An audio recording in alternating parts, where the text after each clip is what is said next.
Hi there, Cambridgeshire Residents Group followers and Cambridge Against Congestion Charge followers. I've just been interviewed by That's TV about the business effects of the congestion charge proposals and what's likely to happen if something's brought in. I made a sound file, because you never know what's going to happen in the edit, of what I said, and I thought I'd play it to you. But rather than just show you a blank screen like that, I thought what would be a good idea would be, at the same time as playing it, I would run you through some of the highlights of the Making Connections document from last year. Do you remember in November, December when we were being consulted on? Anyway, hopefully that'll make listening or watching this YouTube video a little bit better. I'll press go and then I'll turn some pages. So you have been out and about talking to businesses in Cambridge about why they might want to move out of the city if the congestion charge comes into play. Do you want to just tell us a little bit about what you found out? Well, I went down to the City Council to public questions about a month ago and asked the City Council if they had done an impact analysis on the effect of the congestion charge proposals on small and medium-sized business. Basically, they went about explaining in a fairly long way that no, they haven't done any form of real impact analysis,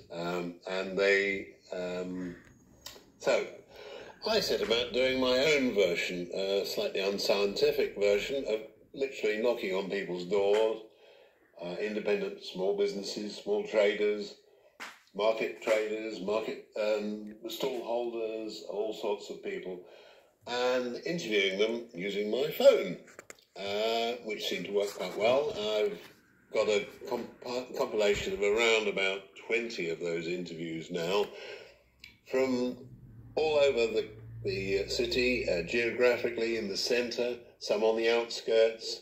Yesterday I interviewed a garage owner who's literally on the border of the zone, and he was very definitely against the concept of the congestion charge because it would not only affect his business, but it would affect the sort of customers he was getting. A lot of elderly customers on fixed incomes who simply couldn't afford extra money on top of their garage bills. So what I have ascertained from my discussions with these people is that a number of them have actually started to consider relocating just purely on the threat of a congestion charge. If the GCP continue, as they appear to be doing, to come up with a watered-down version of what they consulted on at the end of last year, the effect will be catastrophic on the city. A lot of people, there are a number of people who've already left. One company in the Grand Arcade shut down last week called Chocolat. And Robin Chapel, I thought, well, I'll pop down and have a chat and find out why. And the congestion charge threat was one of the main considerations that they had in their decision. On top of huge hikes in rent and the rates and all the business costs were beginning to make their business uneconomic to run. We all like to run businesses to offer services, but at the end of the day, the word profit needs to come into it. That's the capitalist society that we live in. Profit needs to be created in order for us to pay our overheads, pay our staff, and keep the wheels of the local and national economy going. Yeah, of course. And obviously you said then that that's what you found for speaking to other people, but where do you stand with your own business at the moment? Sorry. Well, Mackay's, for a number of years, it's been public knowledge that Mackay's have looked to develop our site, primarily because the majority of our type of business seems to be moving or migrating out of the centre of Cambridge, and also the way that the motorist is treated in Cambridge, and our business relies upon people having motorised transport to move the fairly heavy and large items that we sell. We've obviously kept our options as wide as possible and open. We would simply not be trading in Cambridge in our position as we are now if our forebears hadn't had the wise good fortune to purchase the freehold of our site, which is of considerable value. And so we are considering it. We are looking very seriously at the prospect of moving. Every time we've tried to do so in the past, local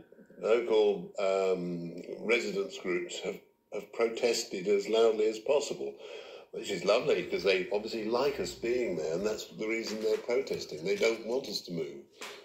But the facts of business life are that our lifeblood, which is the fact that customers can actually come to see us and also transport the goods that we sell them, either we deliver it to them or they come and collect it. It all has to be done, and the vast majority of it has to be done on motorised transport. Sure, you can put small items in a bicycle basket, or we do get pedestrians and cyclists coming along, a lot of them, and we're very welcome they are too. But the motor car is absolutely essential. I mean, they're proposing also, when you look at the costs of delivering goods to us, our suppliers are being threatened with, a wholesale supplier who comes to us on a daily basis and comes to us solely in Cambridge. We are their only customer. For instance, that's £13,000 per year per lorry. That's totally unsustainable, because either he's going to put that £13,000 spread it out on my bills, which effectively will drive my prices higher and make me less competitive to the people who are outside the zone. It just makes the whole thing a total nonsense. Neil, you've answered everything I needed from you today. Was there anything else you wanted to add?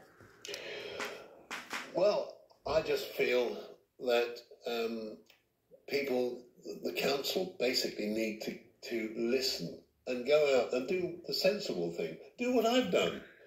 Go out and actually speak to local businesses and find out what their views are. Because I actually asked, not only the City Council, the following week I went to the GCP Executive Board meeting out at, which was held out at South Camp. No, in this case it was held at the Guildhall. I went there and my question was asked there, and it got basically the same result. Oh, well, we haven't really done anything. We've looked at it a little bit, but no, we haven't really looked at it. It's the most basic thing that anybody would do. Hey, if we're going to propose to charge £50 per lorry, what effect is that going to have on local business? It's basic, and they haven't even done it. Thank you for that, Neil. I will stop the recording there. Recording stopped. Thanks, Jamie. Yeah, hopefully that's of... So there we go. That's what I said. I don't know what's going to come out in the edit, but I hope you've enjoyed your journey through the Making Connections document. Oh yes, the consultation closed at midday, 23rd of December 2022. And as far as we know, there were a lot of people who tried to put submissions in afterwards, which were disallowed.